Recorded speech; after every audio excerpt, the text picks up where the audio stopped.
Okay, let's look at this editorial. Agriculture is సంబంధించింది more helpful for UPSC aspirants, but even for your general understanding. So title says an agriculture-led revival as flawed claim. Then అర్థం ఏంటి చెప్పండి? Agriculture-led revival as flawed claim. Flawed అంటే లోపాలతో కూడిన, claim అంటే government చేస్తున్న వాదన. So government ఏముంటుందంటే economy revive అవ్వబోతుంది అండ్ అగ్రికల్చర్ దాన్ని లీడ్ చేస్తుంది. అగ్రికల్చర్ పరిస్థితి బాగుంది compare to other industries. Agriculture is doing well and that is going to lead the revival in the economy. Economy మళ్ళీ ఇంతకు ముందులాగా అవ్వడానికి అగ్రికల్చర్ చేయబోతోంది అని చెప్పి గవర్నమెంట్ చెప్తోంది. అయితే ఆ లాజిక్ లో ఉన్న ఫ్లాస్ ఏంటి, లోపాలు ఏంటి అనేది ఆర్ రామకుమార్ అనే వ్యక్తి రాశారు. ఏంటి అనేది చూద్దాం. The crisis in agriculture demands that the government announce a strong fiscal stimulus for the rural economy. Rural economy ki strong fiscal stimulus అనేది immediate గా announce చేయాలి. ఎందుకు announce చేయాలి? Because there is crisis in agriculture. Agriculture లో కూడా crisis ఉంది, సంక్షోభం ఉంది. కాబట్టి ఈ అగ్రికల్చర్ లో ఉన్న క్రైసిస్ ఏం చేస్తుంది? Demands that the government announce a strong fiscal stimulus. Stimulus అంటే ఉద్దీపన అంటాం తెలుగులో, ఫిస్కల్ అంటే ఫైనాన్షియల్ అని, స్టిములస్ అంటే అర్థం ఏంటి? సంథింగ్ దట్ స్టిములేట్స్, దాంట్లో కదలికను తీసుకొచ్చేది. దేంట్లో? రూరల్ ఎకానమీలో. రూరల్ ఎకానమీలో కదలికను తీసుకొచ్చేలాగా గవర్నమెంట్ ఒక ఫిస్కల్ స్టిములస్ ని అనౌన్స్ చేయాలి, ఎంకరేజ్ చేసేది. ఎగ్జాక్ట్లీ అనౌన్స్ చేయాలి అని చెప్పి ఏమంటున్నారు.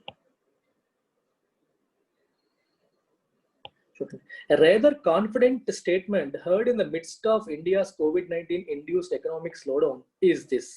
Enta statement, a rather confident statement. COVID-19 induced economic slowdown lo మనం బాగా విన్న ఒక కాన్ఫిడెంట్ స్టేట్మెంట్ ఏది? in the midst of అంటే in the middle of. ఏంటది? Agriculture will lead India's economic revival. India యొక్క ఎకనామిక్ రివైవల్ ని అగ్రికల్చర్ లీడ్ చేస్తుంది అనే మాట మనం చాలా సార్లు విన్నాం. But how valid is this claim put forward by the government spokespersons and some observers? కానీ ఈ క్లెయిమ్ అనేది ఎంతవరకు valid? Put forward by government spokespersons and some observers మరియు గవర్నమెంట్ స్పోక్స్ పర్సన్స్ ఏదైతే ముందుకు తీసుకొస్తున్నారో ఈ క్లెయిమ్ అనేది, ఈ క్లెయిమ్ ఎంతవరకు వ్యాలిడ్ అనేది మనం చూద్దాం. 4 major arguments are offered. Government వైపు నుంచి 4 వాదనలు మేజర్ గా వినిపిస్తున్నాయి. ఎందుకు అగ్రికల్చర్ అనేది ఎకానమిక్ రివైవల్ ని ఇండికేట్ చేస్తుంది, అది లీడ్ చేయబోతుంది అని చెప్పడానికి 4 మేజర్ ఆర్గ్యుమెంట్స్ ఆఫర్ చేస్తున్నారు. మొదటిది, first one, India's food grain production in 2019-20 was 3.7% higher than in 2018-19. 2018-19తో పోలిస్తే 2019-20లో ఫుడ్ గ్రెయిన్ ప్రొడక్షన్ అనేది 3.7% హయ్యర్. పాజిటివ్స్ అయినాయి కదా. సో కాబట్టి ఎకనామిక్ రివైవల్ కి ఇది కారణం అవుతుంది. ఆల్రెడీ ఫుడ్ గ్రెయిన్ ప్రొడక్షన్ అనేది పెరిగింది. మనం ఇండస్ట్రియల్ ప్రొడక్షన్ అన్ని కూడా తగ్గిపోతున్నాయి. ఇండస్ట్రీలోను సర్వీసెస్ లోను వీఆర్ సీయింగ్ కాంట్రాక్షన్స్. కానీ ఇక్కడ agriculture production, food grain production అనేది 18-19తో పోలిస్తే 19-20లో పెరిగింది అనేది ఒక argument.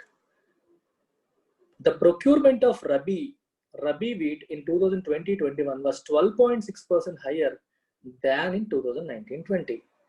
These indicate, it is argued, resilience in the agriculture sector. Rabi యొక్క వీట్, రబీ ఖరీఫ్ మీరు వినుంటారు కదా. జనరల్గా వర్షాకాలం ముందు అంటే సమ్మర్ అవ్వగానే వర్షాకాలం ముందు మనం పంటలు వేస్తాం చూడండి, అది ఖరీఫ్ సీజన్. వర్షాకాలం అయ్యాక వింటర్ ముందు వచ్చే సీజన్ రబీ సీజన్, రైట్? ఈ రబీ సీజన్ లో పండించిన వీటి యొక్క ప్రొక్యూర్మెంట్ అర్థం ఏంటి? మన ఫుడ్ కార్పొరేషన్ ఆఫ్ ఇండియా అంటే మామూలుగా గవర్నమెంట్ ప్రొక్యూర్ చేస్తుంది చూడండి రైతుల దగ్గర నుంచి. ఆ ప్రొక్యూర్మెంట్ అనేది 2020-21లో 2019-20తో కంపేర్ చేస్తే 12.6% ఎక్కువ ఉంది. ఎక్కువ ప్రొక్యూర్ చేశారంటే అర్థం ఏంటి? ఎక్కువ పంట పండిందనే కదా ఉద్దేశం, అదే కదా. ఎక్కువ పంట పండింది కాబట్టి ఎక్కువ ప్రొక్యూర్మెంట్ జరిగింది. కాబట్టి వీటన్నిటిని బట్టి మనం ఏం చెప్పొచ్చు? These indicate, it is argued, వాళ్ళ ఆర్గ్యుమెంట్లు ఏం చెప్తున్నారు? Resilience in the agriculture sector. Agriculture sector అనేది ఒక్కసారిగా రెసిలియంట్ అయింది. రెసిలియంట్ అంటే అర్థం ఏంటి? దెబ్బ తగిలాక తిరిగి లేవడం రెసిలియన్స్. చాలాసార్లు మనం మాట్లాడుకున్నాం. దెబ్బ తగిలాక తిరిగి లేవగలగడం రెసిలియన్స్. అగ్రికల్చర్కి దెబ్బ తగిలింది, మళ్ళీ లేవగలిగింది అని చెప్తున్నారు. ఇది ఫస్ట్ ఆర్గ్యుమెంట్. 4 మేజర్ ఆర్గ్యుమెంట్స్ లో ఫస్ట్ ఆర్గ్యుమెంట్ ఇది. ఫుడ్ గ్రెయిన్ ప్రొడక్షన్ పెరిగింది అనేది ఒకటి, రెండోది రబీ వీట్ ప్రొక్యూర్మెంట్ పెరిగింది. ఈ 2 కారణాల వల్ల అగ్రికల్చర్ స్ట్రాంగ్ గా ఉంది అని ఒకటి చెప్తున్నారు. Right. Second, food inflation in the Q1 of 2020-21 at 9.2% was higher than in previous year. Food inflation ఏమో 9.2% ఉంది, లాస్ట్ ఇయర్ తో కంపేర్ చేస్తే ఎక్కువ ఉంది. దానికి కారణంగా ఏం చెప్తున్నారు? Due to sustained demand for food.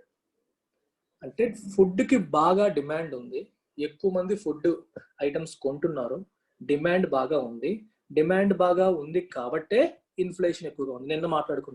నిన్ననో మొన్ననో ఎందులోనో మాట్లాడుకున్నాం, ఏదో క్లాస్లో అనుకుంటా, గుర్తులేదు నాకు. సో రేట్లు ఎప్పుడు ఎక్కువ ఉంటాయి, ప్రైస్లు ఎక్కువ ఎప్పుడు ఉంటాయి? ఎయిదర్ డిమాండ్ ఎక్కువ ఉన్నప్పుడు లేదా సప్లై తక్కువ ఉన్నప్పుడు, అంతే కదా. సో డిమాండ్ ఎక్కువగా ఉంది, అందువల్లే ఫుడ్ ప్రైసెస్ బాగా పెరిగాయి, అందువల్లే మనకి ఇన్ఫ్లేషన్ ఉంది. ఇన్ఫ్లేషన్ ఉంది అంటేనే అదొక పాజిటివ్ ఇండికేటర్, ఎందుకంటే డిమాండ్ ఎక్కువగా ఉంది అని. డిమాండ్ ఎక్కువగా ఉంది అంటే మార్కెట్ బాగున్నట్టే కదా అర్థం, ఎకానమీ బాగున్నట్టే కదా అనేది ఇంకొక ఆస్పెక్ట్. అది second point. This shows a shift of terms of trade in favour of agriculture. Okay, అందుకే మొత్తం ట్రేడ్ అంతా కూడా అగ్రికల్చర్ ఫేవర్ లో ఉంది అని చెప్పడానికి ఇది కూడా ఒక ఇండికేషన్. ఇన్ఫ్లేషన్ బాగుంది, ధరలు బాగున్నాయి అనేది సెకండ్ ఆర్గ్యుమెంట్. థర్డ్ ఆర్గ్యుమెంట్ ఏంటి? The area under kharif sowing in 2020-21 was 14% higher than in 2019-20. Kharif చెప్పాను మీకు, వర్షాకాలం ముందు పండించే పంటని ఖరీఫ్ అంటాం.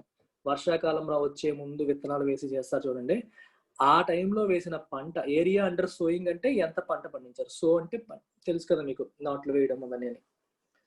సో అది 14% హయ్యర్ 2019-20తో కంపేర్ చేసుకుంటే 2020-21లో 14% ఎక్కువ ప్రాంతంలో పంట వేశారు. Higher kharif sowing was accompanied by higher tractor and fertiliser sales. పంట వేయడమే కాదు, ట్రాక్టర్ సేల్స్, ఫెర్టిలైజర్ సేల్స్ కూడా పెరిగాయి. రెండు ఒకదానికొకటి అకంపెనీ అయ్యాయి దాంతో పాటుగానే. Which bodes well for economic recovery. Bodes well అంటే సిగ్నల్స్ వెల్ అని అర్థం. బోర్డ్ అంటే బిఎస్ సైన్, ఒక సైన్ లాగా, సూచన లాగా, ఒక సూచిక లాగా for the economy. Tractor sales పెరిగాయి, ఫెర్టిలైజర్ సేల్స్ పెరిగాయి, ఏరియా అండర్ ప్రొడక్షన్ కూడా పెరిగింది.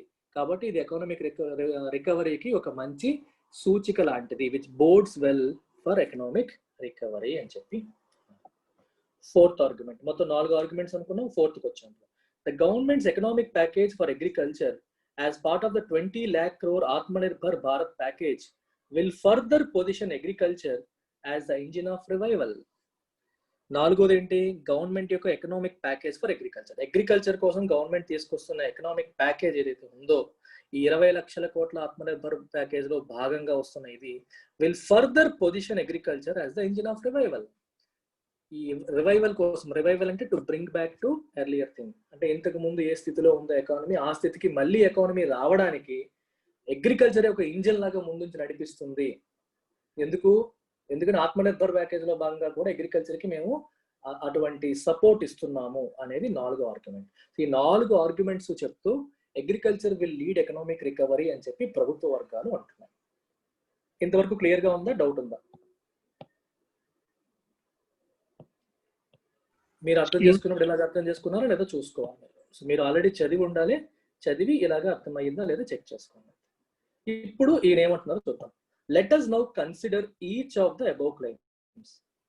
ఇప్పుడు ఆధార్ ఏమంటున్నారు? ఇది గవర్నమెంట్ చెప్తున్న క్లెయిమ్స్, ఈ 4 కూడా గవర్నమెంట్ చెప్పినారు. ఇప్పుడు వీటన్నిటిని ఒక్కటొక్కటిగా మనం చూద్దాం అని చెప్పి ఈయన అంటున్నారు.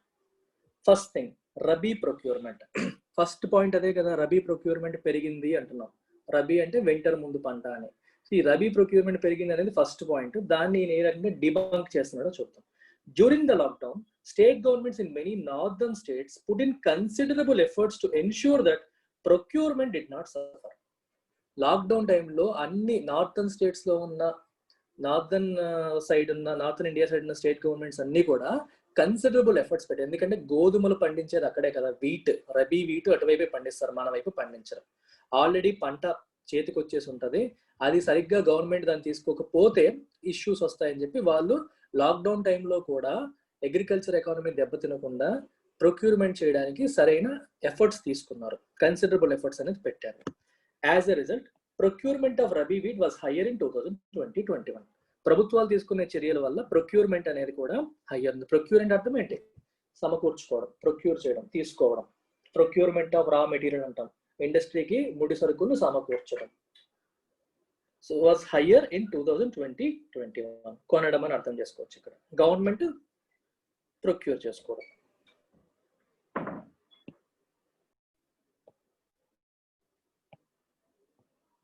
However, this claim hides more than it reveals. This claim hides more than it reveals. దీని అర్థం ఏంటి చెప్పండి? ఈ క్లెయిమ్ ఏదైతే ఉందో, గవర్నమెంట్ చెప్తున్న క్లెయిమ్ ఏదైతే ఉందో, ఇది బయటికి చెప్పేదానికంటే దాచేది ఎక్కువగా ఉంది. Hides more than it reveals. అంటే అది బయటికి రివీల్ చేసే విషయం ఏంటి? ఎక్కువ ప్రొక్యూర్మెంట్ జరిగిందని. కానీ తెలియకుండా విషయం లోపల దాచబడుతుంది. ఏంటి ఆ విషయం చూడండి. As per official data, only 13.5% of paddy farmers and 16.2% of wheat farmers in India sell their harvest to a procurement agency at an assured minimum support price. Government data prakaram 13.5% of paddy farmers, paddy ante rice, vari raitulu, 16.2% of wheat farmers ante godhumala farmers in India sell their harvest. Harvest అంటే అర్థం ఏంటి? వాళ్ళ పంట, పండిన పంటను ఏమంటాం? Harvest అంటాం. దాన్ని ఎవరికి అమ్ముతారు? To A procurement agency at an assured minimum support price. కనీస మద్దతు ధరకి, గవర్నమెంట్ ఎష్యూర్ చేసిన కనీస మద్దతు ధరకి అమ్మేది కేవలం 16.2%. మిగిలిందంతా కూడా మార్కెట్కి వెళ్ళిపోతుంది, ప్రైవేట్ వ్యక్తుల చేతిలోకి వెళ్ళిపోతుంది. Government assured market minimum support price కింద వాళ్ళు ఇచ్చేది కేవలం 16.2% మాత్రమే. ద రెస్ట్ అంటే మిగిలిన వాళ్ళు sell their output to a private trader, to private traders at prices lower than అనిపిస్తుంది. మిగిలిన వాళ్ళంతా కూడా మినిమం సపోర్ట్ ప్రైస్ కంటే తక్కువ ధరకి బయట అమ్మేస్తారు. ఇది అఫీషియల్ డేటా నుంచి వచ్చిన information. One should then be looking at not at procurement but market arrivals. అందుకే ప్రొక్యూర్మెంట్ దగ్గర ఎంత జరిగింది అనేది చూడకూడదు, ఓవరాల్ గా మార్కెట్ లోకి ఎంత వచ్చింది అనేది చూడాలి అనేది పాయింట్. ప్రొక్యూర్మెంట్ బాగుంది కాబట్టి పంట బాగా పండింది అనుకోకూడదు అంటున్నాడు. ఎందుకు? 16.2% మాత్రమే గవర్నమెంట్ అపాయింట్ చేసిన అఫీషియల్ ఏరియాకి ప్రొక్యూర్మెంట్ ద్వారా వెళ్తుంది. రిమైనింగ్ అంతా బయటికి వెళ్తుంది. ఈ రిమైనింగ్ బయటికి వెళ్ళేదంతా కూడా ఈ ప్రొక్యూర్మెంట్ డేటాలో కౌంట్ అవ్వదు. కాబట్టి మార్కెట్లోకి మొత్తం ఎంత అరైవ్ అవుతుందో చూడండి, ప్రొక్యూర్మెంట్ డేటా ఒకటే చూడకూడదు అనేది ఆదర్ యొక్క ఆర్గ్యుమెంట్. ఆర్గ్యుమెంట్ అర్థమైందా కాలేదా? యా, పూర్తిగా నేను మెల్లగా చెప్తాను, అర్థం చేసుకోవాలి. ప్రతి పాయింట్ కూడా చిన్న చిన్నగా ఉంటాయి, కానీ ప్రతిదీ అర్థం చేసుకోండి. రైట్. సో ఈయన ఏమంటున్నాడు? నేను కంపేర్ చేశాను total market arrivals of 15 major crops in India between March 15 and June 30 in 2019 and 20. March 15 కి June 30 కి మధ్యలో 2019కి 20కి 15 మేజర్ క్రాప్స్ యొక్క టోటల్ మార్కెట్ అరైవల్స్, మార్కెట్ కి ఎంత వచ్చాయి, ఎన్ని క్వింటాలు వచ్చాయి, ఎన్ని టన్నులు వచ్చాయి అనే దాన్ని కంపేర్ చేశాడు ఆయన. చేసి the market arrivals of all the 15 crops were lower in 2020 than in 2019. మార్కెట్లోకి ఎంటర్ అయింది ప్రభుత్వం ద్వారా ఉంటుంది, ప్రైవేట్ది ఉంటుంది. ఓవరాల్ గా ఎంటర్ అయింది 2020లో 2019 కంటే తక్కువ. It was only in paddy, lentil, tomato and banana that market arrivals in 2020 constituted more than 75% of market arrivals in 2019. Only paddy, lentil, tomato, banana ఈ 4గింటిలో మాత్రమే 2020లో వచ్చిన మార్కెట్ అరైవల్స్ 2019లో ఉన్న మార్కెట్ అరైవల్స్ కంటే 75% కంటే ఎక్కువ ఉన్నాయి. అంటే అవి కూడా 100% లేవు, అవి కూడా తక్కువే, మిగిలినవి ఇంకా తక్కువ అని అర్థం.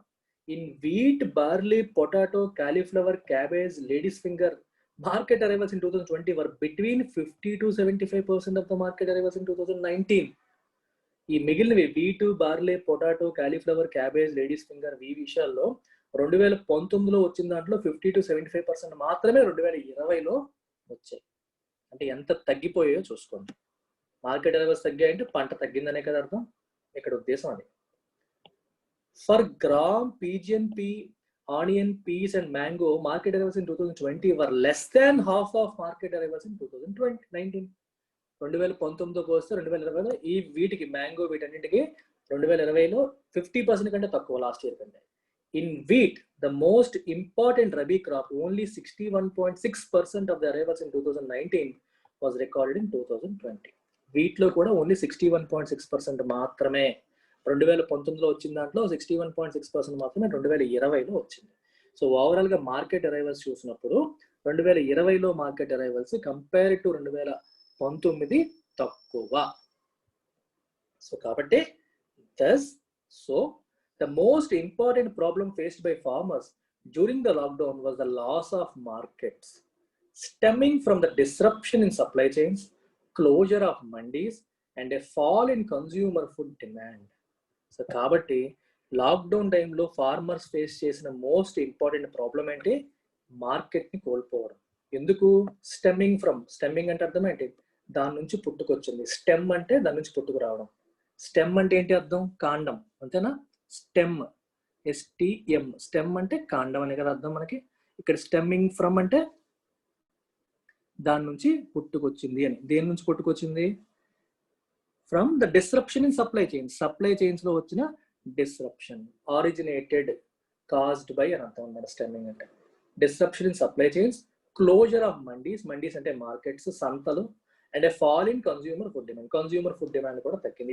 ఇవన్నీ కారణాల వల్ల మార్కెట్ ని కోల్పోయారు. మార్కెట్ కోల్పోవడానికి కారణం ఇది.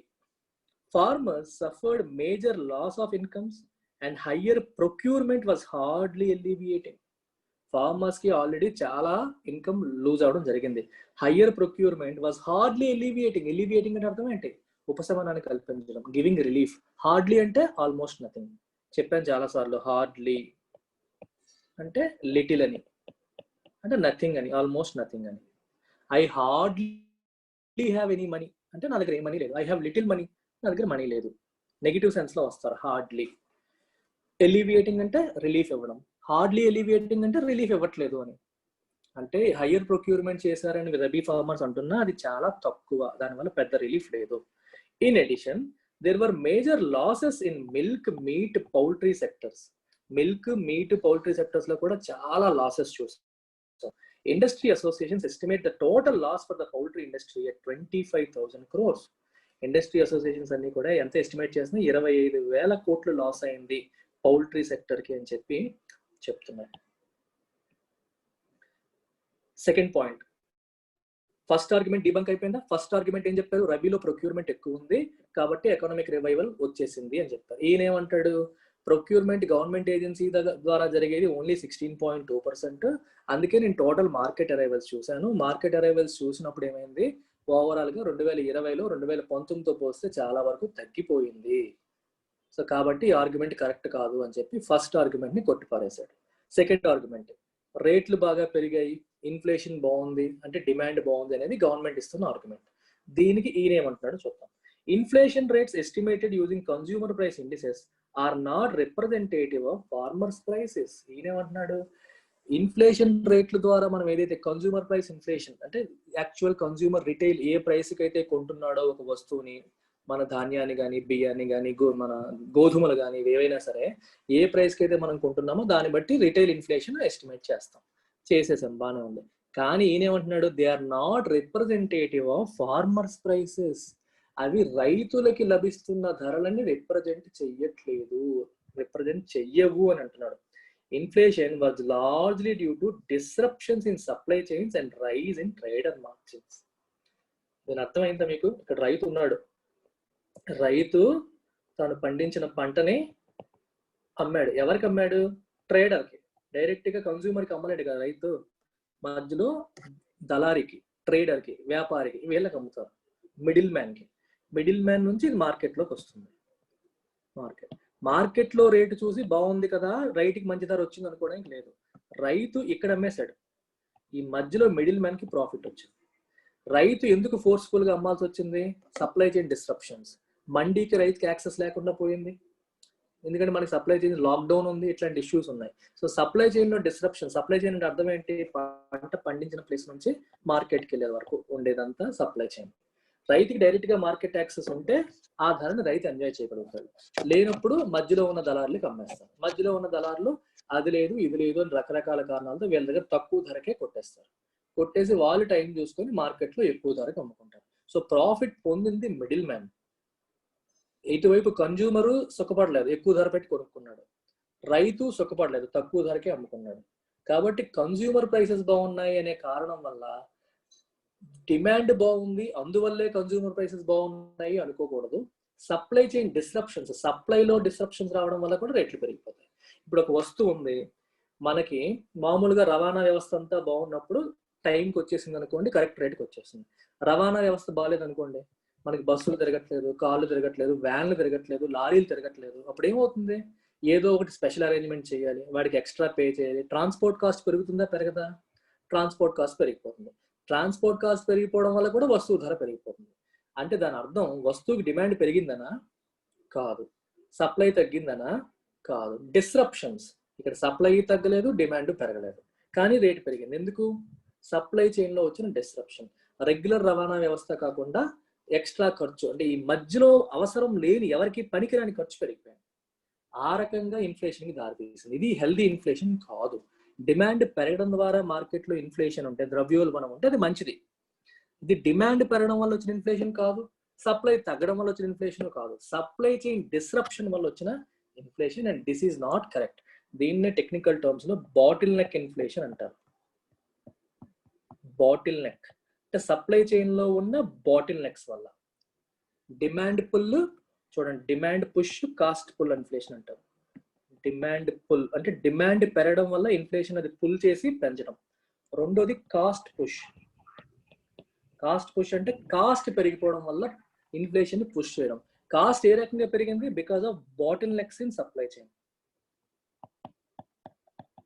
సప్లై చైన్ లో ఉన్న బాటిల్ నెక్స్ పెరగడం వల్ల ప్రొడక్షన్ తగ్గడం అనేది ఒక కారణం అవ్వచ్చు. ఇక్కడ ప్రొడక్షన్ ప్రాబ్లం కూడా కాదు, బాటిల్ నెక్. బాటిల్ నెక్ అంటే అర్థం ఏంటి? బాటిల్ దగ్గర, నెక్ దగ్గర ఏదో అడ్డొచ్చింది అనుకోండి, ఫ్రీ మూమెంట్ ఉండదు. ఇది అంతే. ఒక దగ్గర నుంచి ఒక వస్తువు ఇంకో చోటుకు వెళ్లకుండా మధ్యలో ఉన్న ఈ డిస్రప్షన్స్ వల్ల కాస్ట్ పెరిగి ధర పెరిగిపోయి ఇన్ఫ్లేషన్ కి దారి తీయడం. అంటే అది గవర్నమెంట్ తీసుకున్న ఆర్గ్యుమెంట్, డిమాండ్ పెరిగింది కాబట్టి ఇన్ఫ్లేషన్ పెరిగింది అనుకున్న ఆర్గ్యుమెంట్ తప్పు అని చెప్పడానికి ఈ పాయింట్ చెప్తున్నాను. I examined the wholesale market prices for 15 agricultural commodities between March 15 and June 30, 2020. Prices of most crops declined. అన్నింటి రేట్లు కూడా తగ్గిపోయాయి. For example, average paddy prices were about 1730 rupees per quintal on March 23, but 1691 per quintal on June 30. Average wheat prices were 2045 per quintal on April 1st, but 1865 per quintal on June 30. A moderate uptick in prices was visible in a few vegetables, but not before June 30. Only vegetable prices లో కొంచెం ధరల పెరుగుదల చూసాం, అది కూడా June 30 తర్వాత. June 30 ముందు అదేమీ పెద్దగా పెరగలేదు. మీకు ప్యాడీ ప్రైసెస్ తగ్గాయి, వీట్ ప్రైసెస్ కూడా తగ్గాయి అని చెప్తున్నాను. The dark side of higher rural inflation in India is that, higher rural inflation మరి ఎందుకు ఉంది ధరలు తగ్గినప్పుడు? ద డార్క్ సైడ్, దాంట్లో నెగిటివ్ సైడ్ ఇప్పుడు చూపిస్తున్నారు. Is that small and marginal farmers are not net sellers but net buyers of food. ఈ చిన్న వాళ్ళు ఎవరైతే ఉన్నారో, చిన్న ఫార్మర్స్, ఒక ఎకరంన్నర ఉన్న వాళ్ళు, ఓవరాల్ గా వాళ్ళు ఫుడ్ వాళ్ళు ప్రొడ్యూస్ చేసేదానికంటే వాళ్ళు కన్జ్యూమ్ చేసేది ఎక్కువ ఉంటుంది.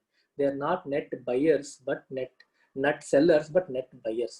ఇప్పుడు 10 ఎకరాల రైతు అనుకోండి, ఓకే, తను చాలా ఎక్కువ ఒక ఎకరానికి 30-40 బస్తాలు పండినా 10 ఎకరాలు అనేసరికి ఒక 400 బస్తాలు పండిస్తారు. 400 బస్తాలు తను ఎలాగో తినలేడు. అంటే ఓవరాల్ గా ఇయర్ లో తను అమ్మేది ఎక్కువ ఉంటుంది, కొనేది తక్కువ ఉంటుంది. Is net seller. అదే స్మాల్ అండ్ మార్జినల్ ఫార్మర్స్ తీసుకుంటే వాళ్ళు పండించేది తక్కువ, కానీ కుటుంబం పోషణ కోసం వాళ్ళు కొనేది ఎక్కువ ఉంటుంది. So it was not just that farmers prices పడిపోయినట్టు కాదు, most were also forced to pay more for food purchases. అర్థమైందా మీకు? వాళ్ళ ధరలు తగ్గాయి, వాళ్ళ ఆదాయం తగ్గింది అనేదే కాదు. అక్కడ ఆదాయం తగ్గడంతో పాటు వాళ్ళు ఎక్కువ పెట్టి కొనాల్సి వచ్చింది కూడా. నెట్ సెల్లర్ అయితే పర్లేదు, సరే మనకు వచ్చింది తగ్గింది అనుకుంటారు, కానీ ఈజ్ ఎ నెట్ బయర్. అంటే తను పండించిన పంట అమ్మింది ఒక 30 బస్తాలు అమ్ముంటే, సంవత్సరం 30 బస్తాలు కూడా కాదు, ఒక అరెకరం, పావు ఎకరం అంటే ఇంక అంత కూడా ఉండదు, చాలా తక్కువ ఉంటుంది. అమ్మేది ఉంటే మిగిలిన ఒక పంటలో ఏదో ఒకటే కదా పండిస్తాడు. వరి పండించడానికి వరి ఒకటే అమ్ముతాడు, కానీ కొనేటప్పుడు కందిపప్పు, మినప్పప్పు అన్ని రకాలు కొనాలి. అన్ని కలిపి సంవత్సరానికి ఎంత అవుతుంది కుటుంబం మొత్తానికి? ఓవరాల్ గా నెట్ బయ్యరా నెట్ సెల్లరా అని ఆలోచించుకుంటే most of the small and marginal farmers in India are net buyers, they are not net sellers. So they end up paying more for food than what they get through food. Food ని అమ్మడం ద్వారా వాళ్ళకి వచ్చేదానికంటే వాళ్ళు దానికి పెట్టే ఖర్చు ఎక్కువ ఉంటుంది. There is also strong evidence from small sample surveys that rural households reduced food purchases during the lockdown. మన శాంపుల్ సర్వేలు కూడా ఏం చెప్తున్నాయి? Food purchases rural households తగ్గించేసుకున్నాయి, తిండి తగ్గించేసుకున్నాయి లాక్డౌన్ టైంలో అని చెప్పి సర్వేలు చెప్తున్నాయి. Thus, the claims that higher rural inflation benefited farmers and that it was due to higher food demand are misplaced.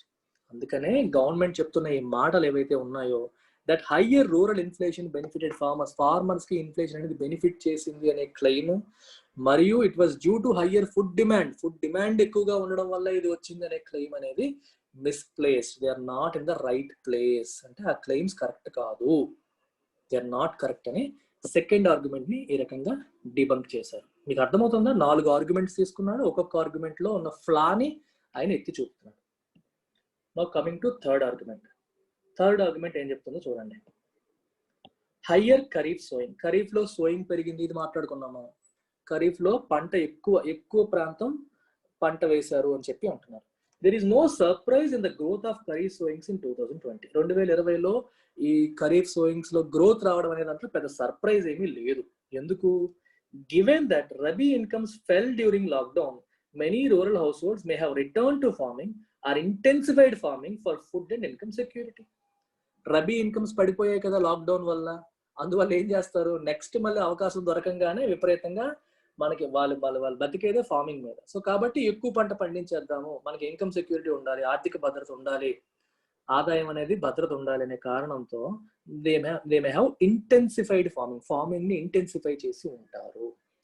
Lakhs of migrant workers return to their villages from urban areas. చాలా మంది లక్షల కొద్ది migrant workers అందరూ కూడా rural areas కి return అయిపోయారు, urban areas నుండి. They may have taken up agriculture in previously follow are uncultivated lands. వాళ్ళు కూడా అగ్రికల్చర్ టేకప్ చేసి ఉండొచ్చు, ఎందుకంటే మరి వాళ్ళు ఖాళీగా ఉండలేరు కదా ఊరు వచ్చిన తర్వాత. అన్కల్టివేటెడ్ అంటే ఇంత ముందు పండించని, ఫాలో ల్యాండ్స్ అంటే అర్థం ఏంటి? పండనివి. ఓకే, అలాంటి వాటిలో కూడా ఇప్పుడు పండించే ప్రయత్నాలు చేసి ఉండొచ్చు ఖాళీగా ఉండలేక. అందుకని కూడా మనకి ఖరీఫ్ సోయింగ్ పెరగడం అనేది ఆశ్చర్యపూరితమైన విషయం కాదు.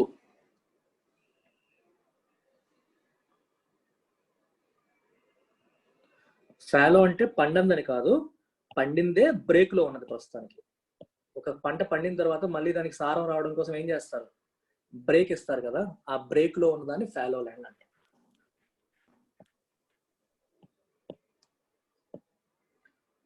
Okay, data on monthly employment released by the Center for Monitoring Indian Economy show that the number of persons employed as farmers in June and July 2019 were 11.2 crore and 11.4 crore respectively.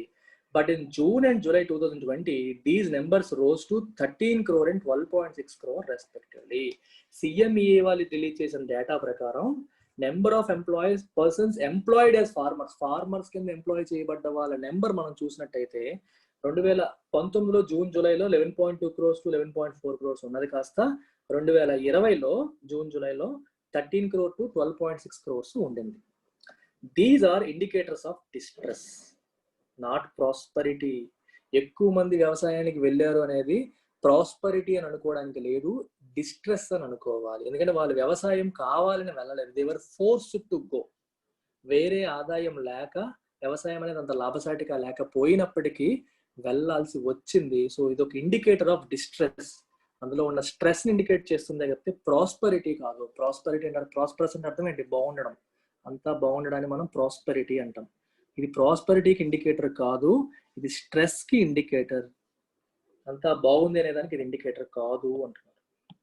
It is no cause for celebration also because the rural unemployment rates rose sharply in 2020 to 22.8% in April, 21.1% in May, 9.5% in June. Even in August 2020, rural unemployment rates were higher than February 2020 or August 2019. Unemployment రేట్లు కూడా బాగా పెరిగిపోయాయి. 2020లో మనకి ఏప్రిల్లో తీసుకున్నా, మేలో తీసుకున్నా, జూన్లో తీసుకున్నా, ఈవెన్ ఆగస్ట్లో తీసుకున్నా అన్ఎంప్లాయ్మెంట్ రేట్స్ అన్ని బాగా పెరిగిపోయాయి. కాబట్టి పాజిటివ్ సిగ్నల్స్ ఏమీ కనిపించలేదు. హయ్యర్ ఖరీఫ్ సోయింగ్ ఉంది కదా అని చెప్పి బాగా పంట పండేస్తుంది అని కాదు. జనాలకి వేరే పని లేక వేరే ఏం చేయాలో తెలియక పెరగొచ్చు. రబీలో ఆల్రెడీ కోల్పోయారు కాబట్టి ఈసారి సంపాదించుకుందాం అని చెప్పి పెంచవచ్చు. కానీ అది జనరల్ గా ఎకనామిక్ రివైవల్ కాదు అనేది ఈయన పాయింట్. ఇది థర్డ్ ఆర్గ్యుమెంట్ ని కూడా డిబంక్ చేశారు. అండ్ లాస్ట్ వన్ ప్యాకేజ్ లో మేము ఆత్మనిర్భర్ ప్యాకేజ్ లో మన వ్యవసాయానికి పెద్దపీట వేసేస్తాము, సో దాని వల్ల కూడా విపరీతంగా వచ్చేస్తుంది అనేది గవర్నమెంట్ ఫోర్త్ ఆర్గ్యుమెంట్. దాని గురించి ఏమంటున్నారో చూద్దాం. Trickle from the package. Trickle అంటే అర్థం ఏంటి? ట్రికిల్ డౌన్ ఎఫెక్ట్ అంటారు. ట్రికిల్ డౌన్ అంటే అర్థం ఏంటి? పై నుంచి ఒక ధార. మనం జనరల్ గా ఏమంటారంటే, మనకి ప్రభుత్వాలు గ్రామీణ ప్రాంత ప్రజలకి మంచి చేద్దామని చెప్పి సెంట్రల్ గవర్నమెంట్ లెవెల్లో ఏదో ఒక వెల్ఫేర్ స్కీమ్ ఏదో అనౌన్స్ చేసి డబ్బులు లేకపోతే పథకాలు లేకపోతే ఏదో ఒకటి చేద్దామని చేస్తారు. అది అక్కడి నుంచి ఇక్కడికి వచ్చేలోపు మధ్యలో ఏమవుతుంది? చాలా మంది మింగేస్తూ ఉంటారు. సో చివరికి మిగిలేది ఏంటి? ట్రికిల్ డౌన్ అంటే పై నుండి కింద వరకు రావడం అని అర్థం. ఇంకొకటి క్యాపిటలిజంలో ఒక మాట ఉంటుంది. క్యాపిటలిజం అంటే పెట్టుబడిదారీ వ్యవస్థ. పెట్టుబడిదారీ వ్యవస్థలో ఏమంటారంటే, జనరల్ గా అంటారు అంటే, మార్కెట్ ని ఫ్రీగా వదిలేస్తే సంపాదించుకునేవాడు సంపాదిస్తాడు, ఆ సంపాదించిన తర్వాత వెల్త్ తర్వాత ట్రికిల్ డౌన్ ఎఫెక్ట్ ఉంటుంది. అంటే ఒకళ్ళు బాగా సంపాదించడం వల్ల వాళ్ళు ఇంకొంతమందికి ఎంప్లాయ్మెంట్ ఇస్తారు, ఇంకొంతమందికి ఎంప్లాయ్మెంట్ ఇస్తారు, ఇంకా చాలా మందికి వాడు చూసుకోగలుగుతాడు. సో వాడి నుంచి వేరే వాళ్ళకి కూడా హెల్ప్ అవుతుంది, ట్రికిల్ డౌన్ జరుగుతుంది అని చెప్పి అంటారు. కానీ ఇన్ రియాలిటీ ట్రికిల్ డౌన్ అనేది జరగట్లేదు. ఎప్పుడు కూడా తారతమ్యాలు అలాగే ఉండిపోతున్నాయి, ఆ ఎఫెక్ట్ అనేది రావట్లేదు. రైట్? బిజినెస్ల మీద, వెల్త్ మీద ఎక్కువగా మనం అల్లరి పెట్టుకుంటే వాళ్ళు వదిలేస్తే వాళ్ళ ద్వారా ఎకానమీకి మంచి జరుగుతుంది, ట్రికిల్ డౌన్ ఎఫెక్ట్ ఉంటుంది అంటారు. కానీ జరగట్లేదు. అలాగే ప్యాకేజ్ నుంచి కిందకి ఎంత వెళ్ళింది? ఇక్కడ మీరు సింపుల్ గా గుర్తుపెట్టుకోవాల్సింది ఒకటే, ఈ ప్యాకేజ్ నుంచి కింద లెవెల్ కి ఎంత వెళ్ళింది, ట్రికిల్ అయింది ఎంత, లోయెస్ట్ స్ట్రాటాకి, లోయెస్ట్ లేయర్ కి ఎంత వెళ్ళింది అనేది trickle. Agriculture contributes only about 15% to India's gross value added. India gross value added లో 15% మాత్రమే అగ్రికల్చర్ ద్వారా వస్తుంది. రిమైనింగ్ అంతా ఎక్కడి నుంచి వస్తుంది మనకి? ఇండస్ట్రీ నుంచా? సర్వీసెస్ కాంట్రిబ్యూషన్ ఎక్కువ, తర్వాత మ్యానుఫ్యాక్చరింగ్, తర్వాత అగ్రికల్చర్ అయిపోయింది. Thus even if agriculture grows by 4%,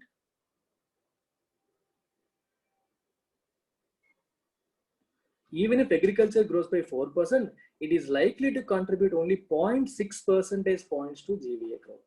Agriculture 4% పెరిగినా అది ఓవరాల్ GVA growth కి కేవలం 15% into 4%, 0.6 percentage points మాత్రమే కాంట్రిబ్యూట్ అవుతుంది.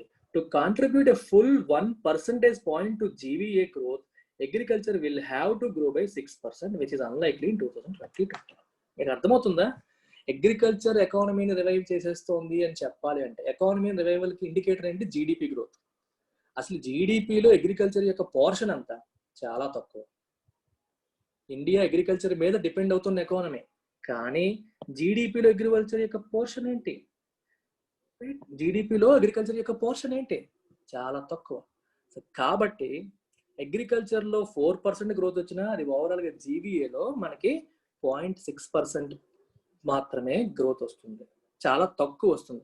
ఒక 1 percentage point జీబీఏలో గ్రోత్ రావాలి అంటే అగ్రికల్చర్ 6% పెరగాలి. అది అన్లైక్లీ ఇన్ 2020-21. 2020-21లో అది జరిగే అవకాశాలు చాలా తక్కువ.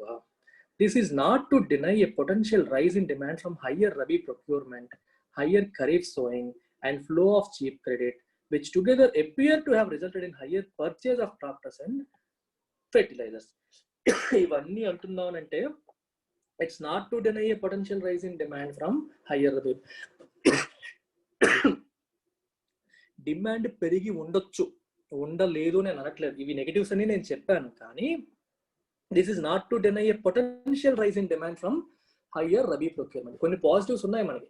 రబీ ప్రొక్యూర్మెంట్ పెరగడం అనేది నిజం, కానీ అది ఓవరాల్ గా పెద్ద విషయం కాదని నేను కొట్టిపారేశాడు. కానీ పెరగడం అనేది నిజమే కదా. హయ్యర్ ఖరీఫ్ సోయింగ్ అనేది కూడా నిజమే కదా. దానికి కారణాలు వేరే కారణాల వల్ల జరిగి ఉండొచ్చు అని చెప్తున్నాడు, కానీ సోయింగ్ పెరగడం అనేది నిజం. వీటితో పాటు flow of cheap credit flow కూడా పెరిగింది. చీప్ క్రెడిట్ అంటే అర్థం ఏంటి? తక్కువ వడ్డీకి అప్పు దొరకడం.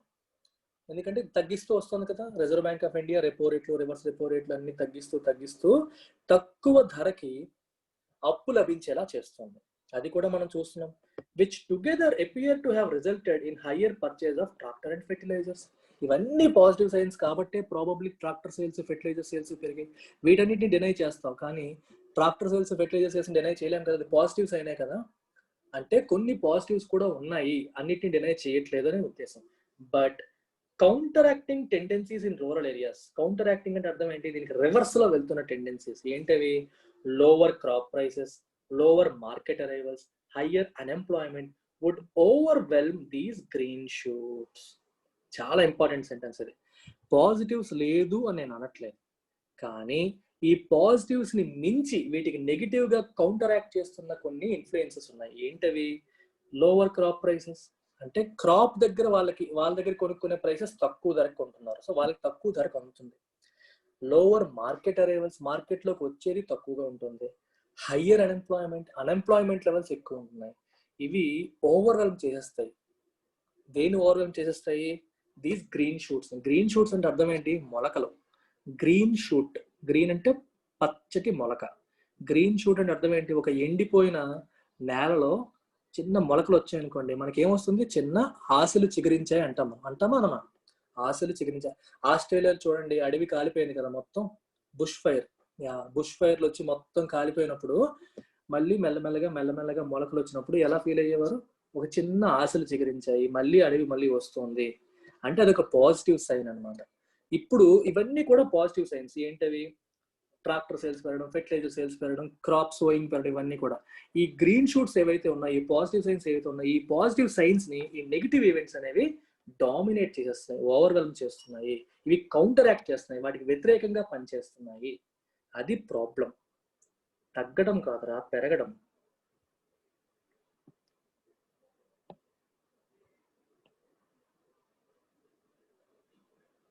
Higher purchase of tractors. Tractor sales పెరిగాయంటే అర్థం ఏంటి? ఎక్కువ కొంటున్నారంటే అర్థం ఏంటి? వ్యవసాయం ఎక్కువ అవుతుంటేనే కదా ట్రాక్టర్స్ కొంటారు. అలాగా rural expectations were high when the Atmanirbhar Bharat package was announced. ఈ ప్యాకేజ్ అనౌన్స్ చేసినప్పుడు ఎక్స్పెక్టేషన్స్ చాలా ఎక్కువ ఉన్నాయి. However the details were disappointing. చాలా చేసేస్తారు అగ్రికల్చర్కి అని అనుకున్నారు, కానీ డీటెయిల్స్లోకి వెళ్తే అంత గొప్పగా ఏమీ లేదు, డిసప్పాయింటింగ్గా ఉంది. Total fresh spending for agriculture in the package ఇది ట్రికిల్. మళ్ళీ ట్రికిల్ అంటున్నాడు, చాలా తక్కువ, చివరికి వచ్చేది చాలా తక్కువ అని అర్థం. Less than 5,000 crores. మొత్తం అగ్రికల్చర్ కోసం పెట్టిన స్పెండింగ్ ఎంత? ఓన్లీ ట్రికిల్, అంటే చాలా చిన్న అమౌంట్ అని మీనింగ్ అక్కడ. సో అది ఎంతది? Less than 5,000 crores. Small flow అనమాట. చివరికి ఎంత, ఒక లిక్విడ్, ఒక డ్రాప్ మిగిలింది నాకు అంటారు చూడండి, అలాగా. The rest are schemes already included in the past budgets. మిగిలినవన్నీ ఇంతకుముందు బడ్జెట్ లో ఇంక్లూడ్ చేసిన స్కీమ్సే. Announcements with no financial outgo or liquidity or loan measures routed through banks. మిగిలినవన్నీ కూడా ఏంటి? ఓన్లీ మాటలే, ఇంతకుముందు బడ్జెట్ లో ఆల్రెడీ అనౌన్స్ చేసినవి. లేకపోతే with no financial out, government కి ఖర్చు లేకుండా చేసిన అనౌన్స్మెంట్స్. అది చేస్తాం, ఇది చేస్తాం అని చెప్పడం. అంటే మీకు ఏదైనా పంట పోతే ఇది ఇస్తాం, ఇది పోతే అది ఇస్తాం, ప్రస్తుతం చేతిలో నుంచి ఖర్చు ఉండదు, అట్లాంటివి. Or liquidity or loan measures routed through banks. Bank ద్వారా లోన్ తీసుకోండి, దీని ద్వారా అది తీసుకోండి, మీకు అప్పు ఇప్పిస్తామని చెప్పడం. ప్రభుత్వం చేతిలోంచి డబ్బు రాదు. ఇలాంటి మెజర్స్ ఎక్కువ ఉన్నాయి తప్పితే డైరెక్ట్ గా ఖర్చు పెట్టినవి చాలా తక్కువ. The package also fail to provide financial support to farmers కి ఫినాన్షియల్ సపోర్ట్ ప్రొవైడ్ చేయడంలో కూడా ప్యాకేజ్ ఫెయిల్ అయింది. PM Kisan or Pradhanmantri Kisan Samman Nidhi is hardly an ideal scheme. Hardly అంటే అర్థం ఏంటి? నెగిటివ్ గా. Is not an ideal scheme. PM Kisan scheme కూడా అంత ఐడియల్ స్కీమ్ ఏమీ కాదు. But instead of front loading the instalments of PM Kisan, the government should have doubled the payments to farmers from 6,000 a year to 12,000 a year. 6,000 రూపాయలు సంవత్సరానికి ఇస్తామని government చెప్తోంది. అయితే అది 6,000 నుంచి 12,000కి పెంచుంటే బాగుండేది. ఫ్రంట్ లోడింగ్ అంటే ముందే ఇచ్చేసారు అంతే, అంతకు మించి పొడిచింది లేదు. ఆల్రెడీ ఇద్దాం అనుకున్నది ముందు ఇచ్చారు తప్పితే కొత్తగా ఏమీ చేయలేదు. అది 6,000 నుంచి 12,000కి పెంచి ఉంటే బాగుండేది అన్నారు.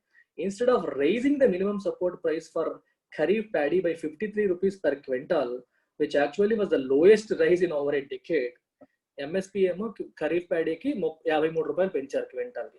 యాక్చువల్గా లాస్ట్ డెకేడ్లో అది lowest price. Or cotton by 260 rupees per quintal. Government should have set all MSPs at 150% of the C2 cost. C2 అంటే comprehensive cost of production. Production cost కి 150% కింద MSP పెట్టి ఉండాల్సింది. అంటే ప్రొడ్యూస్ చేయడానికి 100 రూపాయలు ఖర్చు అయ్యి ఉంటే అది 150 రూపాయలకి గవర్నమెంట్ కొంటాను అని చెప్పి మాట ఇవ్వాల్సింది. 53 రూపాయలు పెంచుతాము, 23 రూపాయలు పెంచుతామని కాకుండా. ఎందుకంటే పెంచారు, బాగానే ఉంది, ఖర్చు కూడా పెరిగి ఉండొచ్చు కదా, వాళ్ళ కాస్ట్ ఆఫ్ ప్రొడక్షన్ కూడా పెరిగి ఉండొచ్చు కదా. అందుకని కాస్ట్ ఆఫ్ ప్రొడక్షన్ ఎస్టిమేట్ చేసి ఎంత కాస్ట్ అయితే అంత దానికి 50% మోర్ పెట్టి మేము కొంటామని అనౌన్స్ చేస్తుంటే బాగుండేది అనేది ఇంకొక ఆర్గ్యుమెంట్. ఇవన్నీ సొల్యూషన్స్ అనమాట, ఎలా చేసి ఉండొచ్చు, ఎలా చేసి ఉండాల్సింది అని. ఫస్ట్ లో గవర్నమెంట్ చేసిన ఆర్గ్యుమెంట్స్ అన్నిటిని డీబంక్ చేశాడు, తర్వాత ఎలా చేసుంటే బాగుండేదని ఆయన సలహా ఇస్తున్నాడు. Instead of a moratorium on loan repayments, the government should have waived the interest on loans taken by farmers in 2019 and 20. Moratorium ఇచ్చారు లోన్ రీపేమెంట్ లో, కొన్నాళ్ళు కట్టక్కర్లేదు అని. కొన్నాళ్ళు కట్టక్కర్లేదు, వెయివ్ ఆఫ్ కాదు కదా అది, కొన్నాళ్ళు టెంపరీ రిలీఫ్. దాని బదులు వడ్డీని మాఫీ చేసుంటే బాగుండేది. Instead of vague loan based schemes in animal husbandry, the government should have announced a package of direct assistance for the crisis-ridden poultry and meat sectors amounting to at least 20,000 crores. Poultry మరియు meet sectors crisis ridden అంటే అర్థం ఏంటి? సంక్షోభంతో కూరుకుపోయిన, కష్టాలతో కూరుకుపోయిన ఇటువంటి poultry and meet sector లో కూడా డైరెక్ట్ అసిస్టెన్స్ ఇచ్చి ఉంటే బాగుండేది, డైరెక్ట్ గా సహాయం చేసి ఉంటే బాగుండేది. దాని బదులు గవర్నమెంట్ ఏముంటుంది, లోన్స్ ఇస్తాం మీకు, లోన్స్ తీసుకోండి తర్వాత కట్టుకోండి, అసలే ఎడుపుతూ ఉంటే ఇంకా లోన్ ఇస్తాను లోన్ తీసుకోండి అని చెప్పి గవర్నమెంట్ బ్యాంకుల ద్వారా అన్ని చేయడానికి ట్రై చేసింది. Instead of loan based schemes to support private investment in dairy, government should have arranged direct financial assistance to small milk producers for whom milk prices have literally plummeted. Milk producers కూడా milk ప్రైస్లు బాగా పడిపోయాయి. So కాబట్టి వాళ్ళకు కూడా direct assistance ఇచ్చుంటే బాగుండేది, loans ఇవ్వకుండా. ప్రతిదీ కూడా గవర్నమెంట్, మీకు గుర్తున్న ఆత్మనిర్భర్ ప్యాకేజ్ నుంచి చాలా ఎడిటోరియల్స్ చేసేవాళ్ళం, ఎప్పుడు చూసినా అన్ని బ్యాంకుల ద్వారానే జరిగేది. ఈ బ్యాంకు ద్వారా ఇన్ని వేల కోట్ల లోను, ఇన్ని వేల కోట్ల లోను, మీకు వడ్డీ లేకుండా లోను, మీకు ఏమి ఇబ్బందులు లేకుండా లోను, గ్యారంటీ లేకుండా లోను, ప్రభుత్వం గ్యారంటీ ఉంటుందని లోను, అన్ని లోన్సే. డైరెక్ట్ మనీ రూపాయి కూడా ప్రభుత్వం చేతిలోంచి రావలేదు. అది అప్పుడే దాని గురించి విమర్శలు వచ్చాయి, ఇప్పుడు కూడా అంతే. రిజర్వ్ బ్యాంకుల్ని ఉపయోగిస్తూ రిజర్వ్ బ్యాంకుల ద్వారా అది చేస్తామని చెప్తూ అన్నింటినీ కూడా గవర్నమెంట్ ఇస్తున్నట్టుగా మేనేజ్ చేశారు. జనరల్గా రిజర్వ్ బ్యాంక్ సిస్టమ్ ద్వారా వచ్చే స్టిమ్యులస్ ని మానిటరీ స్టిమ్యులస్ అంటారు, ఫిస్కల్ స్టిమ్యులస్ అనకూడదు. ప్రభుత్వం తన ట్యాక్స్ పేయర్స్ మనీ నుంచి చేసేదాన్నే ఫిస్కల్ అనాలి. కానీ మన మాస్టర్ మైండ్స్ ఏం చేశారు, ఆర్బీఐ చేసినవి, వాళ్ళు చేసినవి, వీళ్ళు చేసినవి అన్ని కలిపి 20 లక్షల కోట్లలో కలిపేశారు. అందులో దాదాపు 12 లక్షల కోట్ల వరకు రిజర్వ్ బ్యాంక్ అనౌన్స్మెంట్స్, అవేవి కూడా ఫిస్కల్ స్టిమ్యులస్ కింద రావు. ఫిస్కల్ అంటే ప్రభుత్వం పరంగా వచ్చేది, మానిటరీ అంటే సెంట్రల్ బ్యాంక్ పరంగా వచ్చేది, అది గుర్తుపెట్టుకోవాలి. ప్లమెట్ అంటే పడిపోవడం. In all, the government strategy appears to be to squeeze farmers without investing in agriculture or rural employment.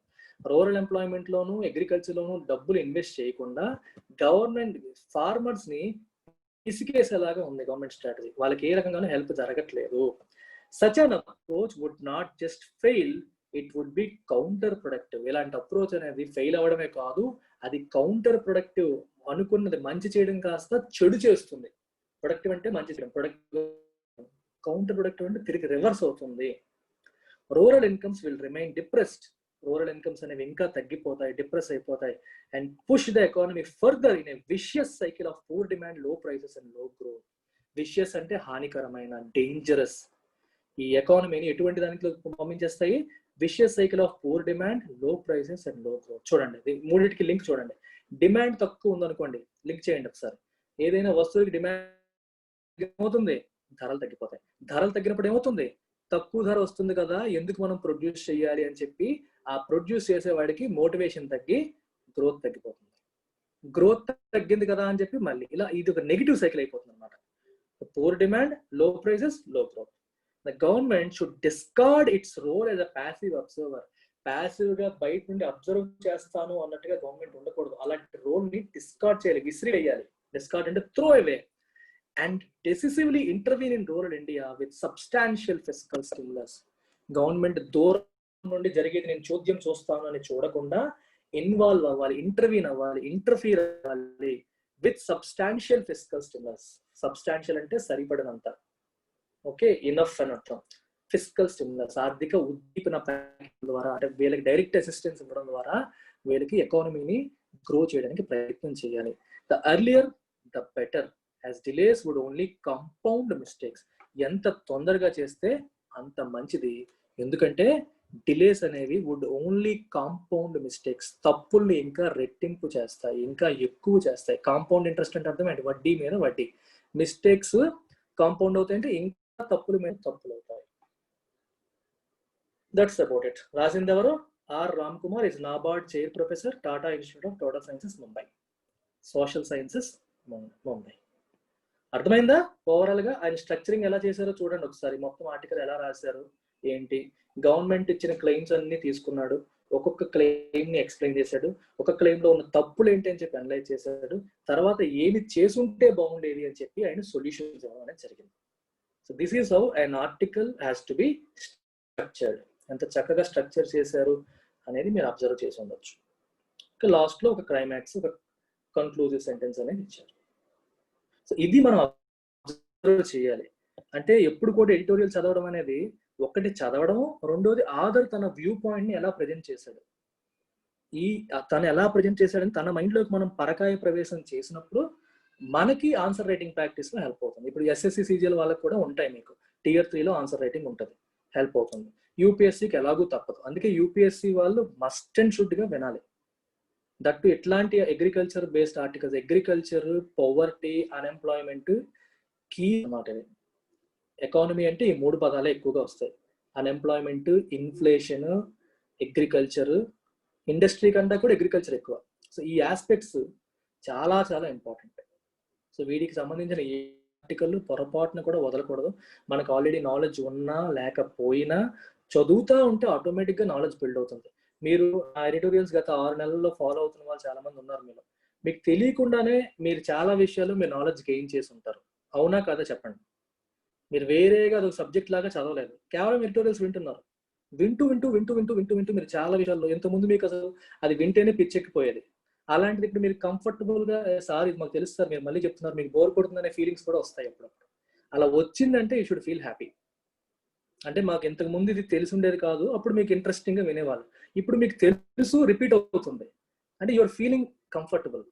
Background matter తెలుస్తుంది. ఎగ్జాక్ట్ బ్యాక్గ్రౌండ్ రావడం అనేది మనకి ఇంపార్టెంట్. బ్యాక్గ్రౌండ్ ఉంటేనే మీకు బాగా అర్థం అవుతుంది, బ్యాక్గ్రౌండ్ లేకపోతే అర్థం కాదు. ఓకేనా? నేను అలసిపోయాను, ఇంకా ఆల్మోస్ట్ 1 hour నుంచి చెప్తున్నాను. So I don't have any more energy left for paper explanation today. మీరు చూసుకోండి. ఓకేనా? Take care, bye.